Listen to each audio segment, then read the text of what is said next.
All right, here we go. OverDrive, off and running. TSN 1050 on the TSN app, your home smart speaker, up on TSN 4. Bryan Hayes, the O-Dog, Jeff O'Neill, Jamie Noodles McLennan. What a week we have in store. Jacked up for this afternoon. Good to see you guys. How are we feeling after a big weekend? Feeling really good. I just want to say my buddy was jammed up last week, some health, but I saw him yesterday. He's in great spirits, and now I'm in great spirits. Beautiful. We love hearing that. We love hearing that. It's great to hear that. Noodles, you saw your buddy Mika Kiprasov over the weekend. And I did. You were stealing some headlines, Noodles. Unreal. What a speech. What a mic drop. I love it. Well, it took me about 2 weeks. Like, I've been working on that, for about 2 weeks. And it's funny, you start to go through stories, and we all have funny stories, but you're like, I don't know if that one will fit. I don't know if that one's good for air, all of that type of stuff. So I don't know. I came down to finally finished up the final touches on it the Saturday morning, and I was like, I got to keep that last line where, I take a shot at Daryl pulling me type of thing. So I thought that was funny, but it was great, man. It was great. It was a great night, and Calgary basically put an end to Pittsburgh's season, and if it wasn't over Saturday, it was over last night. Edmonton laid a beating on the Penguins last night. That one game where it's like everybody knows it's over, including the guys that go out on the ice? That was the one.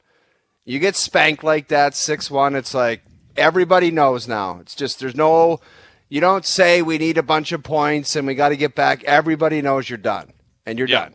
Exactly. Wow. Even Sid, why don't we play the audio quickly, the video, where this is tough because Sid is the definition of a competitor.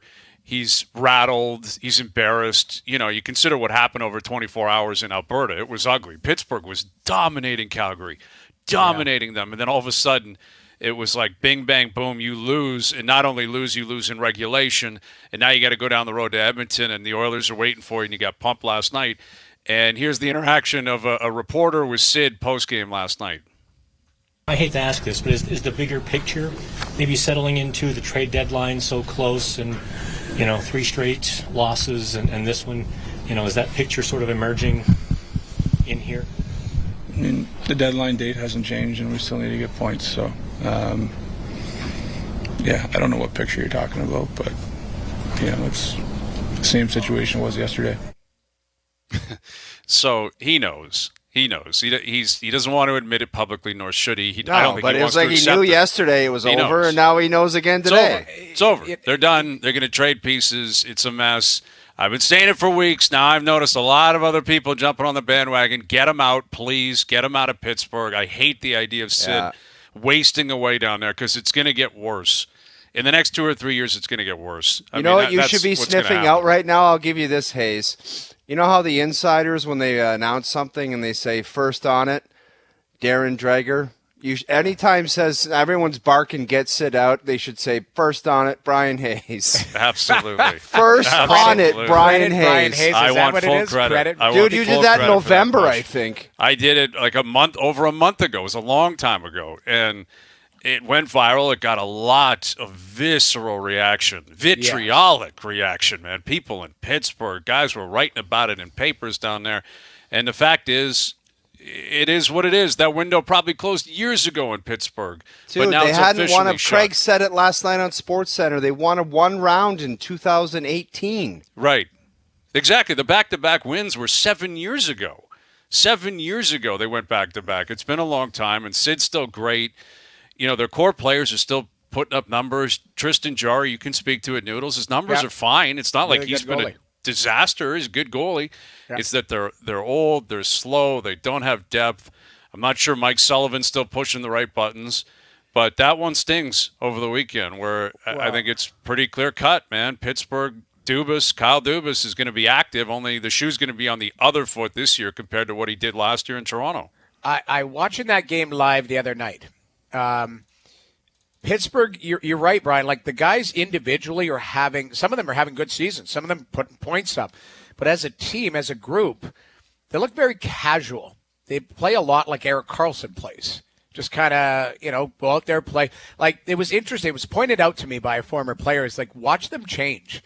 They just kind of glide in where other teams that are younger and stuff, like they bust, when they're done a shift, they're on the ice, they're off the ice. Like it's a high pace all the time, where Pittsburgh pace was a little bit off. They had pace to their game to start the game. As you mentioned, Brian, like Calgary had 4 shots, I think, after like the first 24 minutes of the game, something like that. But then Pittsburgh kind of went to sleep. Calgary woke up in the third. But you watched them. And last night was, different. There was an off night. Edmonton's just better, too. Edmonton's a much better team. They're a hungrier team. Yeah. Edmonton knows where they're going. Hyman had 2 more last night. Perry scored. They got Pickard in net. He made some good stops but wasn't tested. Those are 2 teams going in different directions. Yeah, exactly. And, exactly. Casual team, though. That's a good point, though. It does look that way because they're an older team. They're an Which old is scary, team. though. Casual, to describe it as casual, that's... I don't know. They just, like the night before, there was a mishap, and it just, Eric Carlson got frustrated, Letang turning pucks over. Like, that's not what I expect out of top-tier guys. Jamie, they're flat out not good enough. Like, you mentioned top-tier guys. Sid is the only one truly playing like an elite top-tier guy now. We have to stop bunching the other guys into these elite players that are these dominant players in the league. They're just not anymore. That's a fact. Right. Like, you can call them the core guys, or they are, but they're not the players they were 10 years ago, or 7 years ago, or even 3. The whole operation is just not good enough, and that's what it amounts to. That amounts to looking casual. That amounts to getting dummied by teams like Edmonton, and that amounts to the position they're in. It's very simple. They're flat out not good enough. And anyone that looked at it 3 years ago and thought they were good enough is nuts. And anyone that looked at it last summer and thought it was good enough is nuts. How did you think that was possibly going to get better? Bringing in EK65. Right, and he's not alone. I mean, it was, Riley Smith, and it was Achari, and it's Graves, and it's Lars Eller, and, Jeff Carter's still there playing out his career. And these are really good players, great players. But they're old, they're slow, the depth isn't there. And anyway, the stake is in the ground. Pittsburgh will be active. So now Kyle Dubas, who stole the show last year as the GM of the Maple Leafs, he has the chance to really steal the show this year, and we'll find out how many deals he's going to make. It sure seems likely, almost a lot. Gensel's going to be dealt among other players. Right. But that's what came out of Pitt over the weekend, what came out of Edmonton and Calgary. As for Toronto, what a week we have for the Leafs, where they got Boston tonight, Buffalo Wednesday, at Boston Thursday, at Montreal for the first time all year on Saturday. So you got 4 games this week, 2 against the Bruins, and the Leafs are 13-3 in their last 16. And now all of a sudden, you got 2 games in hand on the Bruins. You play them twice this week. You find a way to beat them twice in regulation. You're 2 points back with 2 games in hand. Like, this has quickly turned because of how well the Leafs have played, how many points they've accumulated. Boston's come back to earth a little bit. You look at it, the Leafs have a real opportunity in the next 3 or 4 days here to be right on the heels of the Bruins. And it feels likely it's Boston, Toronto in the first round. Certainly not determined. Either way, Florida's not a lock to run away with the top seed. Detroit and Tampa are not a lock to fade. But it seems likely we're moving towards Toronto-Boston in the first round. And if you can secure home ice, man, that would be a massive, massive development in the final 25 games of the year. Yeah. And that's what's on the line starting tonight. And if you carry over the way you played on Saturday, I love their chances tonight. Like, I thought Saturday's game, probably the most entertaining game of the year, real close to it for a lot of different factors. But I love the way they're playing. I find them thoroughly entertaining, and I can't wait for the stretch run. Like, I coming off that game Saturday, I'm like, I like where this is going. I like the way they're playing. I like the mojo. I like the DNA. I think they look tough. They look together. Both goalies look good. Samsonov looked good again on Saturday. I thought Shesterkin was unbelievable as well. I liked how the D set up, Hayes. Yes. It's amazing.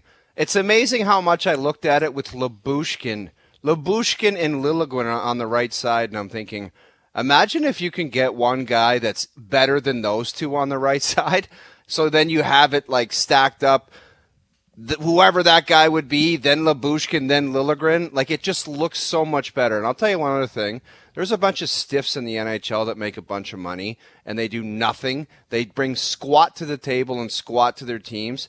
That Ryan Reaves, he had a tough start. He deserved whatever he got as far as chatter about him. what he did against the Rangers and standing up against that Rempe, like, that's worth his salary right there. Austin Matthews smashing his stick on the ice, cheering him on. And just to let his teammates know that this resurgence of, like, the alpha dog tough guys that he's on their squad, that's worth $1 million right there. So there's his salary covered in the last 2 weeks. I'll tell you what, man, it's quietly, you've got a bottom six that I really like all of a sudden. Like Tavares moving down, Yarncroke I thought looked really good. Yeah. McMahon, Pontus, Holmberg, and Camp, they got something going there where they're not your conventional fourth line players, but they're smart players. They seem to work pretty well.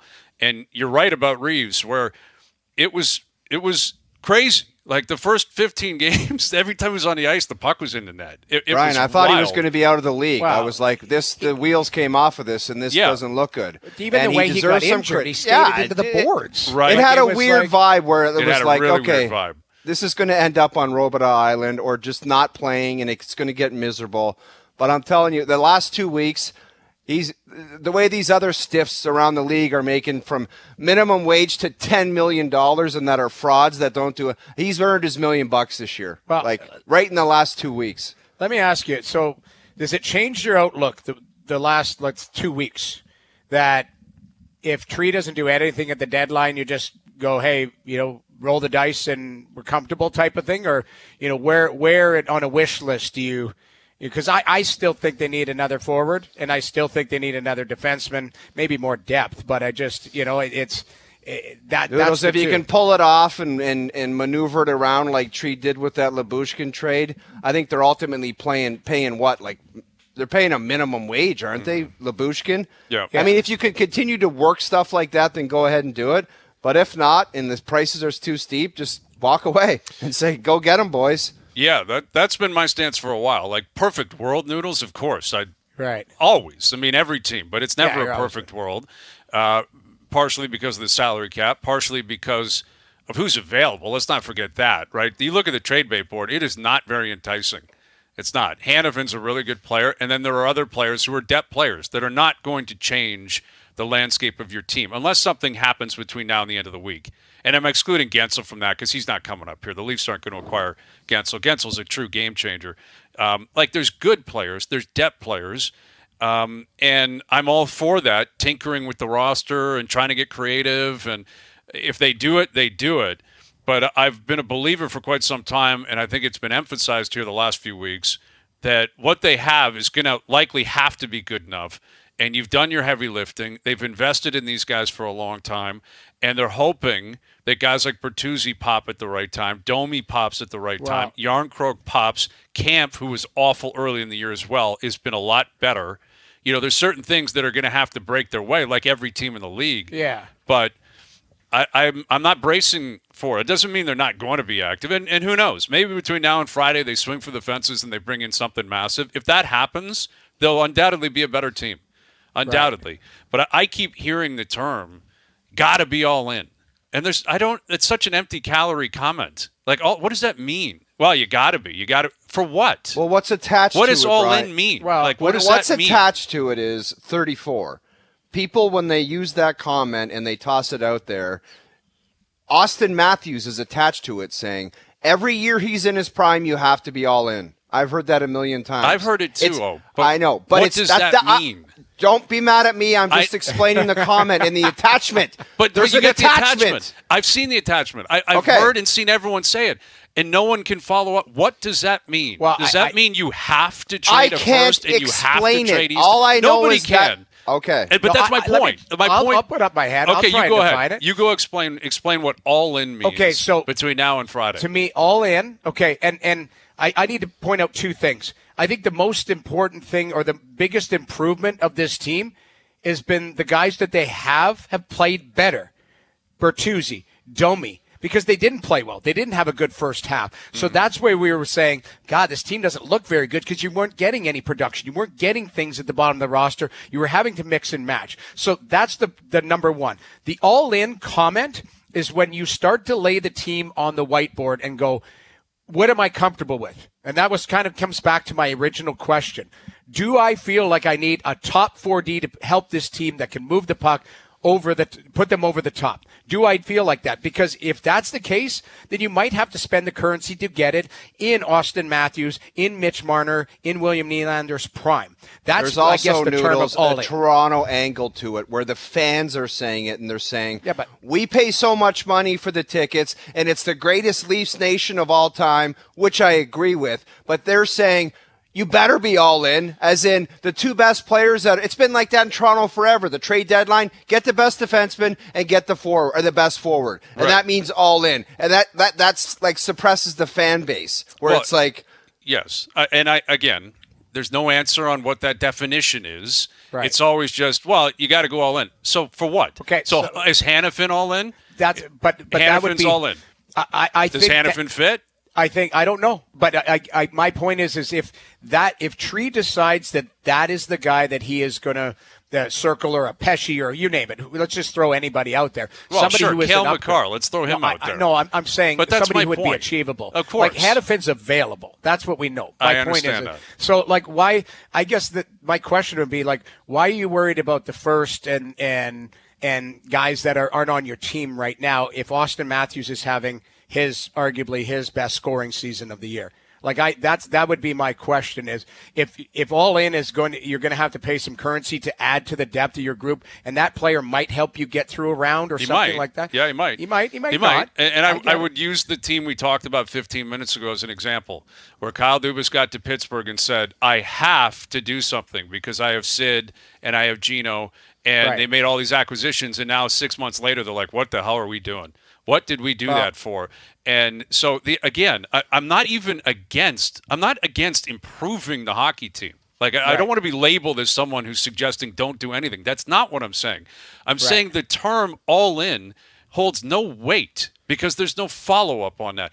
If Cale Makar is available, sure. Go all in. But if it's Sean Walker, this is a ridiculous definition. That's not all in. There's no all in on Nick Sealers.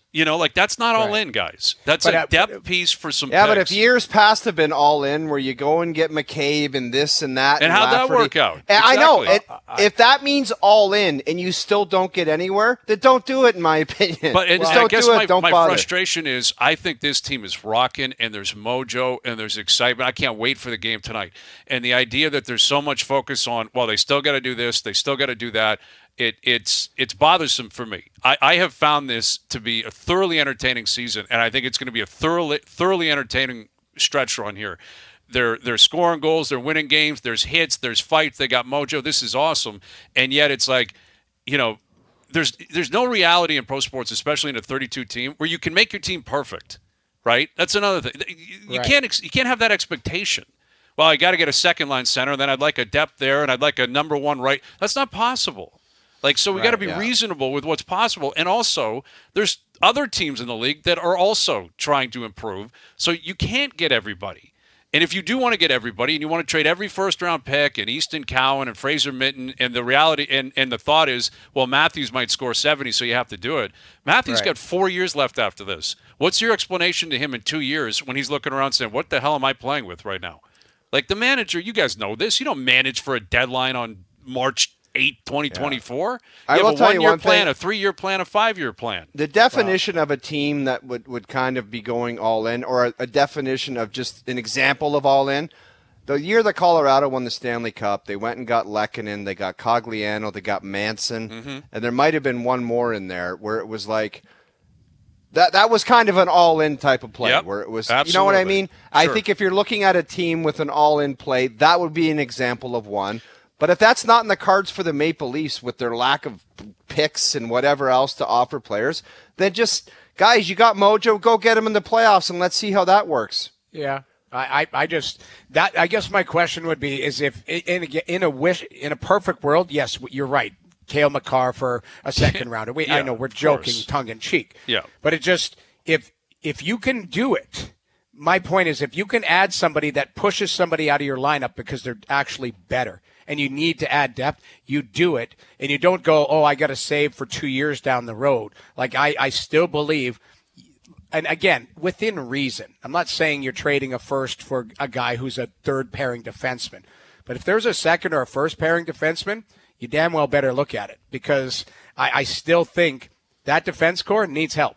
And, they're playing great right now. I hear you, Noodles, but I look at the trade bait board. You might have a different assessment than I do. The only guy I see that would fit that qualification is Noah Hannafin. And I have a fear he plays for a team where the Leafs have been basically told, don't call us because you can't make trades with us. Then walk away from it. But exactly. Noah Hannafin, it's just bringing in another left-handed defenseman. Unless you're taking a couple back, then no thanks. So exactly, like who again? If there's other players out there, I'm not against making the deal to improve the team. Ideally, a player who's got term or something, that'd be great. That makes a lot of managerial sense. I guess I'm just attacking the empty calorie statement of all in. Without any, like, what is it? You just say, hey, is it Easton Cowan because I want that guy so I can prove I'm all in? Like, I want to call Austin Matthews and say, did you see what I just did? I traded Easton Cowan to prove to you that I'm all in. Well, like, what is that? I don't even understand what that does. Some guy getting coffee today piss you off saying I'm excited. But God, it's the opposite. Your... It's the complete opposite, dude. I'm genuinely excited about where this team is at for the first time in a while. I think they're one of the most entertaining teams in the league right now. They're fun. They got mojo. They're winning. I don't know if it's going to go anywhere in the playoffs. I understand they have warts. Of course they do. Have you seen Boston on paper tonight? You see their team? Is anyone yelling and screaming saying they better be all in because Brad Marchand is in his 30s? I haven't heard that. Well, I haven't heard that. Yeah, but they've had deeper runs. They've done stuff like that. You know what? They were all in last year. They went and got Orlov and they got Bertuzzi. There's an all-in type of scenario. That's right. They've done things, and I guarantee you they'll do stuff at the deadline. They're a team that is still. Pasternak's in his prime. I guess my point is.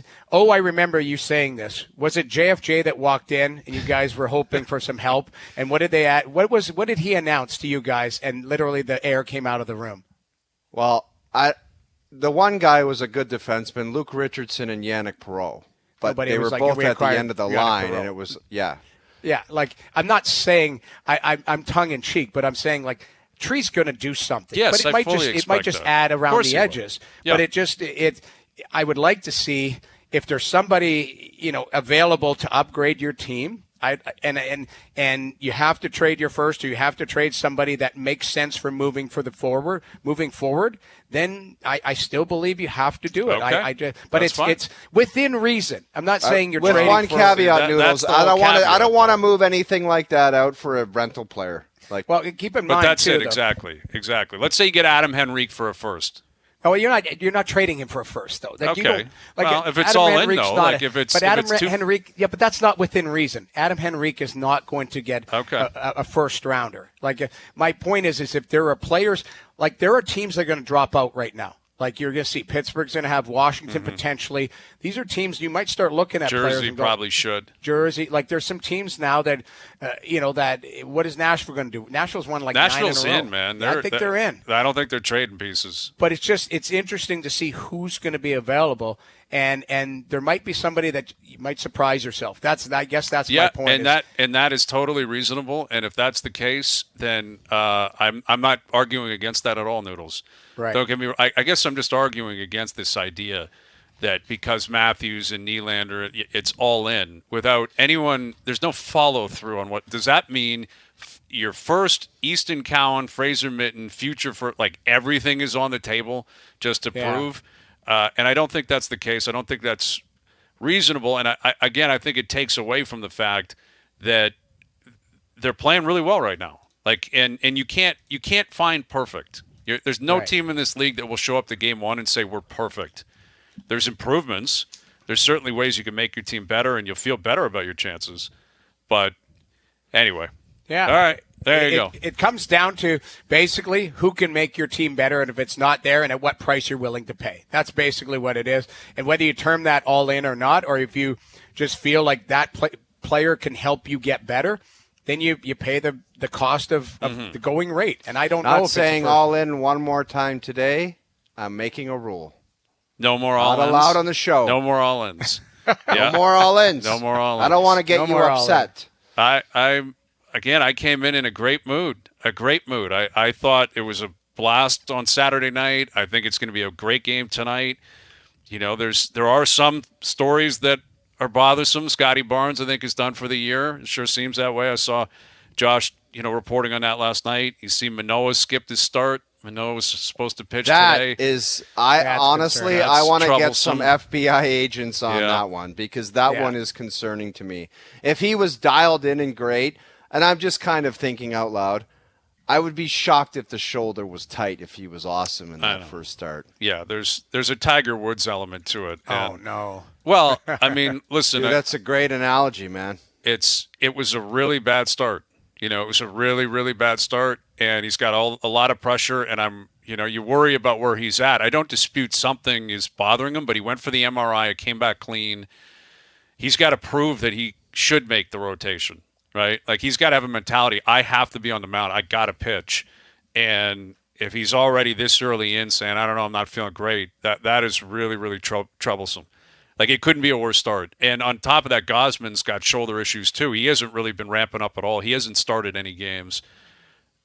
Things are not going great for the Blue Jays. Dude, they're getting right now. I talked to you this morning. Publicly. Hayes, they get crushed, man. It's crazy. They won 89 games last year. They've been in the playoffs 2 years in a row. 3 years ago, I think they won 91 games. They did. They've won a lot of ball games. I know the playoffs have been very disappointing. The Seattle Game 2 was a disappointment. We know what happened against Minnesota. And it's not like they were a great team last year, but they were good enough. And they still have enough to be a good team this year. I'm not going to guarantee they make the playoffs, but there is a lot of negativity around that team. That's a team that needs to figure out if they want to go all in. They got to figure out if they want to go all in. That's the last time we'll use that term. We'll see if others can define it, right? CJ coming up. We'll get Chris Johnston's take on that. Struddy coming up. Jason Strudwick will join us. We'll catch up with Steve Phillips as well, get his take on Manoah, Gosman. See Josh Donaldson, the bringer of rain, officially announced his retirement today. We'll get into him. We've got a lot on the docket today. The Leafs are back in action tonight. Boston in town. OverDrive continues. TSN 1050 and on TSN 4. OverDrive continues. Brought to you by FanDuel, bringing you everything from the opening line to the final score. We're all in on the Leafs-Bruins tonight. All in on the trade deadline later this week. Crap. All in on a lot of different stories. Just loving this. I'm loving it, man. I'm loving it. I'm getting some support online. This is a shock. Positive Sens fan is not happy with my take. Why? Is there a positive Sens fan? How could there possibly be a positive Ottawa Senator fan right now? I got a feeling that I'm not Sens sure there can be. fans hate your guts. All of us, basically. Not Noodles. Noodles. They don't hate Noodles is the great. games. Noodles calls their games, does a great job.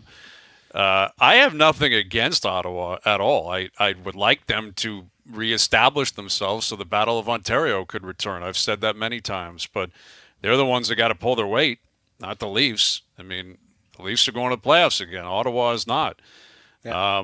You guys see that the Denver Broncos, I guess, have told Russell Willson, that's it. Thanks for coming out. They're going to cut him. And that's it. That's another example, Hayes, of just like we talk often about greatness, and then the wheels just when they come off, man. Yeah. Mm-hmm. And I would rather see him in this situation where it's somebody kept it real. And they didn't try to talk him into playing awesome and it dragging out for years and trying to talk him into being the guy that he used to be. That might have been more miserable than just releasing him. Actually, I know it would be more miserable. They just said, look, man, it's game over. Mm-hmm. Sorry. You got to go play somewhere else or be some type of elite backup or you're just he'll not get playing signed here, somewhere, man. Oh, yeah, somebody else. His days in Denver were doomed the second Sean Payton got there. When Payton got there, it was like, you're not my guy. I'm not going to prop you up. Second Sean Payton got there, they were almost doomed after 3 games. Well, Everyone that's was true. like, this is a disaster. That's a valid point. When Nathaniel Hackett didn't let him throw the ball on 4th and 5, remember his first game? And the Hack decided, why don't we try a 65-yarder into the wind? Dude, it was a flat-out mess from the first snap. It really was. Just, it was one of the worst tenures for a legend of the game I can recall.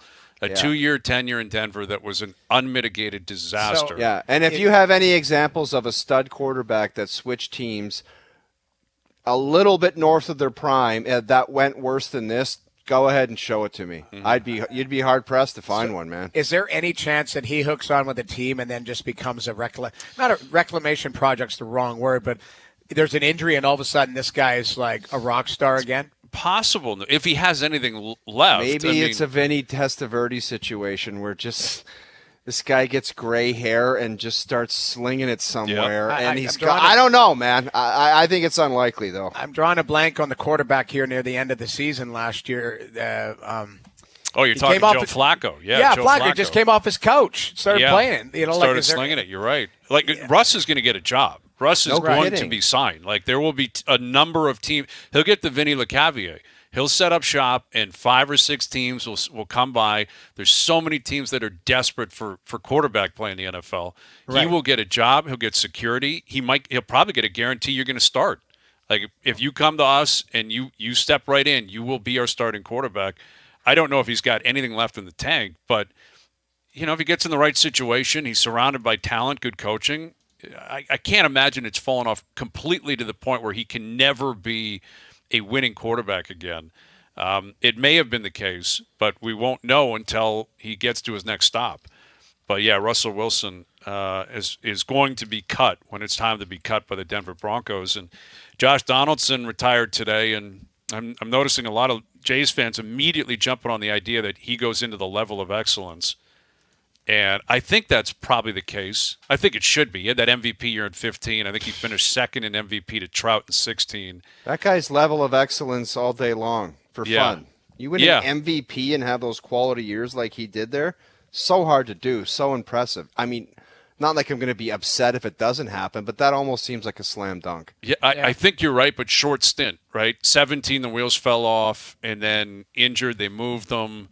He had 2 years. Basically, 15 and 16, 2 of the best years in Jays history. So many players go to organizations and they have 7 years, and just like I talked about earlier, they don't do squat. I hear you. So I'd take the 2 years of greatness and throw the name up in the level of excellence. Okay. You win an MVP. I don't know. Yep. There's so much ordinary out there in pro sports where guys make a bucket full of money and they don't do anything. It's recognize that. I don't know. It's a little lean on the dominance of 2 years. That's the thing, though. That's where Hayes is going. There's a negative vibe coming out of his side of the room. I'm telling you, I felt like you. I'm all in on the level of excellence. You are not all in. I'm telling you right now. You were like, I can see that. Chips are going in the middle. No, I'm all in. I'm telling you. When you were saying it and O was fighting for it, you were like, nah, but it's 2 years. I feel like there's some pushback there. There is some pushback. What is the counter argument of him not going into the level of excellence? Well, I guess it is a short stint. I mean, it was. It was two of the greatest seasons in franchise history. Undoubtedly. 2 years, they made it to the playoffs. It had been 20 years, 22 years. He was a main proponent of them getting back there. They go to the ALCS both years. He was a rock star both years. But, they didn't win a World Series, so he separated from the early 90s guys that are up there. The guys who went up in the 80s, like, Fernandez and Bell, et cetera, they were here for a long time. They were part of the resurgence, like really the starting of the franchise in the era. I don't know. I think he should go up. I will say that. I will say that definitively right now. I'm all in because of how good he was and how special those 2 years were. He'll be up there. Bautista will be up there, or is. Edwin's conversation that I think should be probably had as well as we move forward. But he's a great Blue Jay. Great Blue Jay. And he won an MVP. And the second year, again, in 16, he was right there. I'm pretty sure he was top 3 or top 5 for the MVP in 16. So I want it on the record right now. Donaldson, level of excellence, all in. All right? All in. I'm all in. I'm all in. I'm a proponent of that. Why not? Get it going. Push for it. All right, Leafs-Bruins tonight. Do we think it's a reality that they can catch them? They're 6 points back. They have 2 games in hand. They play the Bruins tonight, play the Bruins on Thursday in Boston. Difficult to kind of prognosticate that because the Bruins are stinking the joint out right now and the Leafs are on a heater. So right now you're thinking they just keep cooking the way they are and the Bruins keep going the way they are and we'll have something here. But the Bruins always seem to regroup and respond and get it together, and they seem like they'll probably have one more heater in them before the end of the season. That's 6 points. It's achievable. The thing is it's certainly achievable. So, you have a good week and you continue to have some consistency down the stretch. That's the one thing that, outside of the top guys, we've wanted more consistency from guys that now are playing well. The Bertuzzis and the Domies, and Jornkrok is back, so that's going to help. But Cam, farther down in the lineup, we were dying for guys to, show us something night in and night out. If you can have a level of consistency, I don't say it's not impossible. It's 6 points. Yeah, exactly. 2 games in hand. It's not impossible at all. You can have a good week and blow through it. But the thing is where is Boston going to be at too? Because they are a team that they're not going to go 0-20. Of course 20 not. Games. So the Bruins are going to pick up points and regroup and play. And what's the level of how they? I think it's that website that has the level of how hard your schedule is. I can't remember what it's called. Difficulty of the schedule down the stretch. Are there some layups? Are there not? Like that type of stuff too. Right. So we'll see how it all. But you got an opportunity. You're head to head twice this week. See what happens. That's the message, right? Like if you're Sheldon Keefe, your message is very blunt. Obviously, you're trying to win every single night, like every other coach. But this can be a lot more focused. It's not a foregone conclusion. It could still be Florida. Detroit got hit with some bad news. Dylan Larkin's out for a couple of weeks. They're going to have to overcome that. That's a tough blow, man. That's a big blow for sure. Tampa's been pretty inconsistent, but I think those two teams are going to get in. It feels likely they're the wild card teams right now, but that's on the Leafs to keep chugging. The Leafs take their foot off the gas for a week. They're right back in that race. Did I read that about way. Hanifin, Hayes, that Tampa was his number one? He'd like to be in Tampa and then sign long-term in Tampa. Yeah, that's the reporting. Jeez, I don't blame him. I mean, a lot of people are looking at Tampa. A lot of people want to get down there, live down there, play down there. And then retire down there. It's a nice transformation. Pretty good setup. Yeah, but do they have the assets? There's a lot of teams in on Hanifin right now. And are you trading for him with the understanding you're going to sign him long-term, or is it a pure rental at this point? Craig Conroy, I'm sure he'll take that into consideration, but he doesn't care about the future of Hanifin. Once you move him, you get whatever price you can get. Noah Hanifin's going to want some bank on a long-term deal, wouldn't he? Well, didn't he turn want down $7 or $8 million or something? Yeah, I think there was something with a 7 in it that he, either was talking about or had turned down. I don't know the specifics. I don't think it's been leaked, or maybe the insiders have reported it.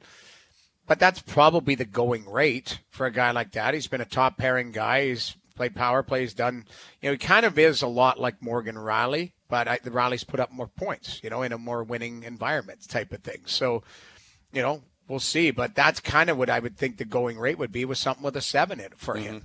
Yeah. So, it's a good player. It sounds like Calgary was talking to him, right? And maybe willing to go there before the year. And he either turned it down or said he wasn't sure at that time. And now they're in a different position, and it seems very likely that they're going to move on him. And he's 26, so he would be a guy that you probably either want to keep, because even if you gave him a 7 or 8 year deal, he's a really good skater, so that would be the first thing to go.